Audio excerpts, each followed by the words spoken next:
so it's been taking up a little extra time back there, and I'm like, okay, I get it now. So I want to come out and I want to actually share a story with you.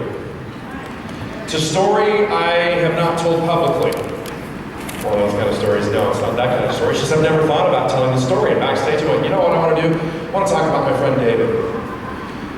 Between my junior and senior year in high school, I was homeless.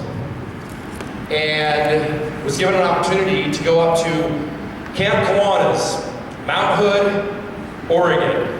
Anybody from Oregon? Right on, brother. Dude from Oregon, bro. You got some work to do. You got a whole state to yourself. No excuses, man. So, see, in Chicago, like, oh, somebody's already talked to me about it. You know? So, I got to go up there for a month and be a counselor for mentally, emotionally, and physically handicapped children. Now, after my third week, in the middle of my third week, they came to me. The camp director came to me and handed me a file and said, this is a file of a gentleman named David. Next week, you're only going to be working with David.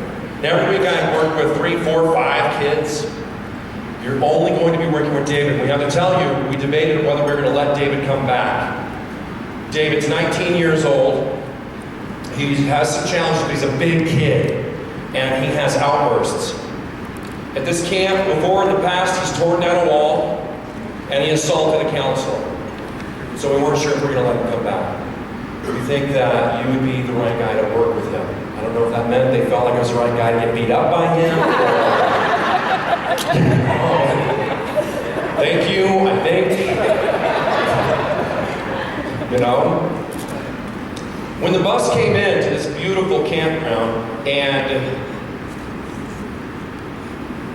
I knew immediately who David was. Not because there was a photograph of him in his file, but because no one was sitting next to him on the bus, and nobody was sitting behind him or in front of him. I mean, the kids, you know, like oil and water. He came off the bus and he had this. So what he's doing is kicking the ground, angry, just ready to go already. And I was inspired in the moment to say to David, hi David, my name's Cal, I'm going to be your counselor. I'm going to be hanging out with you all week. David, do you know the number one reason I'm here this week? Be my counselor. Nope. To be your friend. He stopped. He looked up at me. And he slowly pointed at me. You my friend? I said, it's the main reason, the only reason I'm really here, David, is to be your friend. Grabbed me by the arm, started taking me around everywhere. My friend, he's my friend, he's my friend, I have a friend, he's my friend, my friend. The whole week he was awesome with me. 2 times I was on break. Woo! Give me 1 dinner break. I took the afternoon, the dinner break off, and Dell, David's bringing it up, and Jason, David, stop! David, I'm still your friend. And he stopped and turned, look, you're still my friend? That's okay, all right, let's do this today, all right. Next time he had a breakdown, he went off on a counselor. It was when we were doing this big group thing, and he was working with different people, and he freaked out, so I grabbed him and said, here's the deal, we're taking you back to your room early, and I had this really heart-to-heart with him, and the next morning he won the counselor, the camper of the morning award. It's the first time in all the years he'd been coming up to that camp, he won that.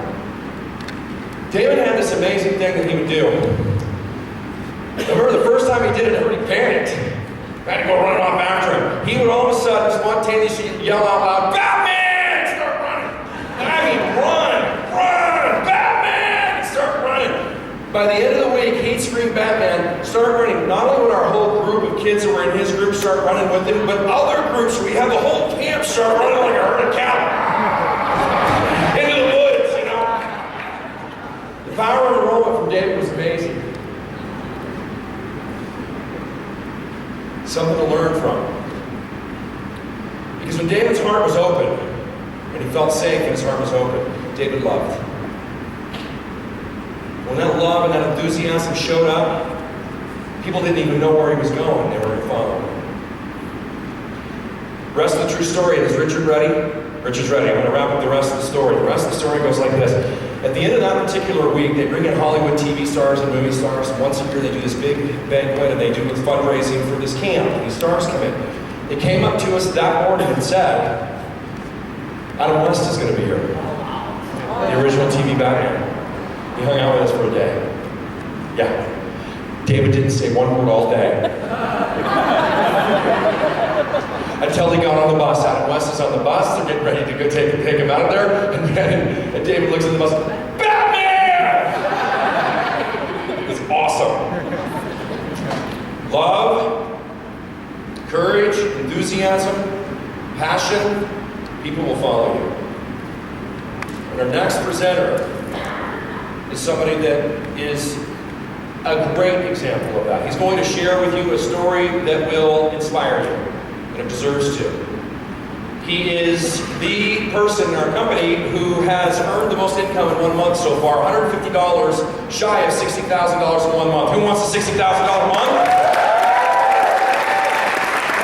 This gentleman is paving the way. And the reason why is because he's real, he's human, he's authentic, he's genuine, he's not trying to fake anything. And he also empowers his team, gives them opportunities to step into their power too. He's a true leader. Please get up on your feet and help me welcome to the stage one of the FAB members, Mr. Richard